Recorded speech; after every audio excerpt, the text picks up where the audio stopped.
So my presentation is about bullying in Japan. It's a very prominent issue in Japan that has gotten a lot of attention in the media. In 2013, there were 185,800 reported cases of bullying elementary through high school, and I will talk about what factors influence bullying and why it takes place, along with how it possibly could be reduced.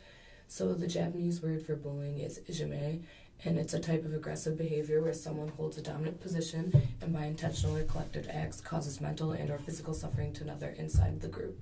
And it comes in many forms, including teasing, abusive language, mild forms of violence, and neglect. So one of the factors that influence bullying is the pressure of academics in Japan. Parents and teachers push students to succeed, and the pressure to study increases the level of stress, which drives some students into aggressive behaviors like bullying. So in order for a student to liberate him or herself from the anxiety associated with exams, some may play power games against the weaker and use bullying as a coping method. Another factor that influences bullying is conformity. There are school uniforms, class members are fixed, curricular choices are few, and there are strict rules and regulations in Japan. So this sense of conformity translates to Japanese society where citizens are supposed to comply with the group. This quote by Shoko Yanayama, who's a PhD in sociology and the author of Japanese High School Silence and Resistance, shows that Japanese students are taught at a young age the harsh results of not fitting in. So she says bullying and other forms of violence in schools fulfill the function of creating generation after generation of docile conformist citizens who are programmed to obey authority. Formation of groups is another significant influence of bullying. Class groups, specifically homeroom groups, are important. There are also after-school clubs. Loyalty to clubs and respect for the older members are necessary, and if these are not valued by a member, that member could potentially be singled out by the group. Forming groups is essential in forming and building bonds in school, and bullying helps students in a group feel connected and bond. Group bullying regularly involves the whole class, and some students may not be involved directly in bullying, but they let it happen just so they don't become ostracized themselves. Group bullying is one of the most prominent features of ijime,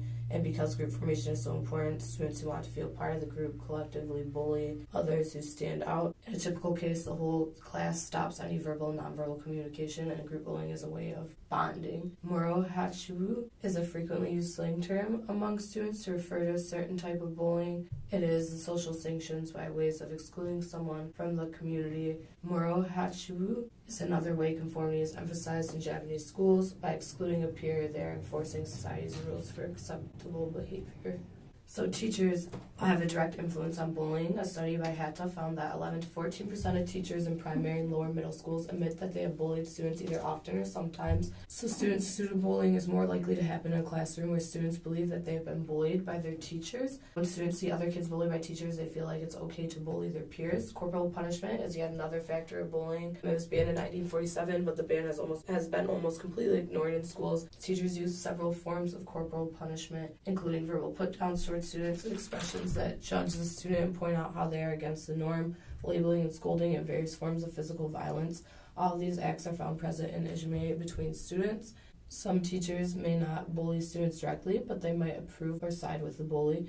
They may side with the bully because putting themselves on the side of the powerful students makes it easier for teachers to manage the class. As mentioned before, the teacher sides with the bully to show that the student is against the norm. Bullying continues to be an issue because most students do not feel like they can turn to teachers when they have a problem with bullying or anything else because teachers ignore or pretend not to notice bullying. Only 12.9% of teachers in Japan say they were frequently asked for advice, compared to 42% of teachers in the U.S. There's an obvious lack of trust in Japan between teachers and students. I want to give an example of a bullying incident in Japan. So I'm going to talk about Hiroki, who was a 13-year-old boy who was constantly bullied by 3 classmates. They bullied him in multiple ways, including verbal taunts, punching and kicking, pounding his mouth shut, and various other forms. Teachers were finally informed of the bullying and just gave the classmates a verbal warning. So in October 2011, Hiroki committed suicide by jumping out of a building, and his death led to Japan's most serious attempt in decades to tackle the classroom culture of bullying. I wanted to bring up this case not only because it shows influence teachers' responses have on bullying, but that bullying is a major issue that needs to be addressed. Now I will talk about what has been done to try to combat this serious issue of bullying. In 2013, they passed the Zero Tolerance Bill that said that there will be zero tolerance for bullying among students and physical punishment from teachers, and it requires teachers and students to notify school authorities of bullying cases.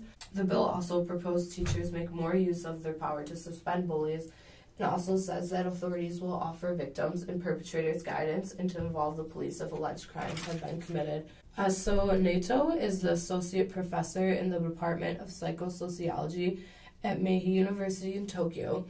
And she said, the group is all important and takes precedence over individuals' feelings, but if schools stop running themselves like army units and children are given the freedom to express themselves as individuals, just as adults are allowed to do, and the law protects children from violence by peers and teachers in school, just as it does outside school, then I think we'll see a decrease in the number of bullying cases.